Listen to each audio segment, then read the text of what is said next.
Once upon a midnight dreary, while I pondered, weak and weary, over many a quaint and curious volume of forgotten lore, while I nodded, nearly napping, suddenly there came a tapping, as of someone gently rapping at my chamber door.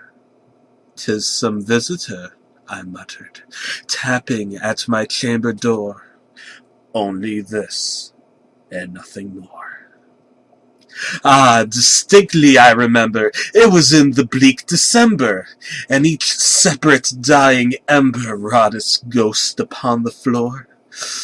Eagerly I wished the morrow, vainly I had sought to borrow from my books surcease of sorrow for the lost Lenore. For the rare, the radiant maiden, the angel's name Lenore, nameless here forevermore. And the silken sad uncertain rustling of each purple curtain thrilled me, filled me with fantastic terrors never felt before. So that now, to still the beating of my heart, I stood repeating, "'Tis some visitor entreating entrance at my chamber door, some late visitor entreating entrance at my chamber door. This it is, and nothing more." Presently my soul grew stronger, hesitating then no longer. "Sir," said I, "or madam, truly your forgiveness I implore, but the fact is I was napping, and so gently you came rapping, and so faintly you came tapping at my chamber door, that I scarce was sure I heard you." Here I opened wide the door. Darkness there, and nothing more. Deep into the darkness peering, long I stood there, wondering, fearing, doubting, dreaming dreams no mortals ever dared to dream before. But the silence was unbroken, and the stillness gave no token, and the only word there spoken was the whispered word, "Lenore." This I whispered, and an echo murmured back the word, "Lenore." Merely this, and nothing more. Back into the chamber turning, all my soul within me burning, soon again I heard a tapping, something louder than before. "Surely," said I, "surely there is something at my window lattice. Let me see then what there yet is, and this mystery explore. Let my heart be still a moment, and this mystery explore. 'Tis the wind and nothing more." Open here I flung the shutter, when with many a flirt and flutter, in there stepped a stately raven of the saintly days of yore. Not the least obeisance made he, not a minute stopped or stayed he, but with mien of lord or lady, perched above my chamber door, perched upon a bust of Pallas, just above my chamber door, perched and sat, and nothing more. Then this ebony bird, beguiling my sad fancy into smiling, by the grave and stern decorum of the countenance it wore. "Though thy crest be shorn and shaven, thou," I said, "art sure no craven, ghastly, grim, and ancient raven, wandering from the nightly shore. Tell me what the lordly name is on the night's Plutonian shore." Quoth the raven, "Nevermore." Much I marvelled this ungainly fowl to hear discourse so plainly, though its answer little meaning, little relevancy bore, for we cannot help agreeing that no living human being ever yet was blessed with seeing bird above his chamber door, bird or beast upon the sculptured bust above his chamber door, with such name as Nevermore. But the raven, sitting alone on that placid bust, spoke only that one word, as if his soul in that one word he did outpour. Nothing further than he uttered, not a feather than he fluttered, till I scarcely more than muttered, "Other friends have flown before. On the morrow he will leave me, as my hopes have flown before." Then the bird said, "Nevermore."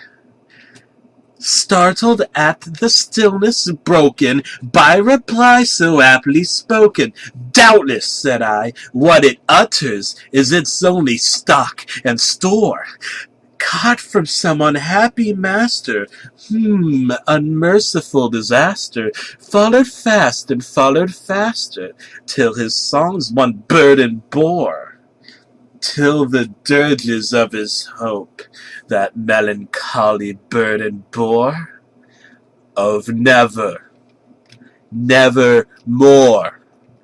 But the raven still beguiling all my sad soul into smiling, straight I wheeled a cushioned seat in front of bird and bust and door.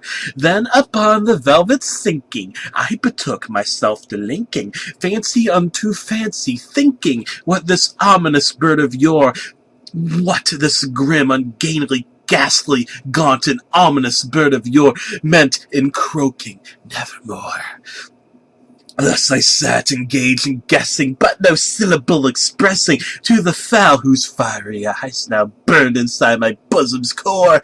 This and more I sat divining, with my head at ease reclining on the cushion's velvet lining that the lamplight gloated o'er, but whose velvet violet lining with the lamplight gloating o'er she shall press nevermore. Then methought the air grew denser, perfumed from an unseen censer, swung by seraphim whose footfalls tinkled on the tufted floor. "Wretch!"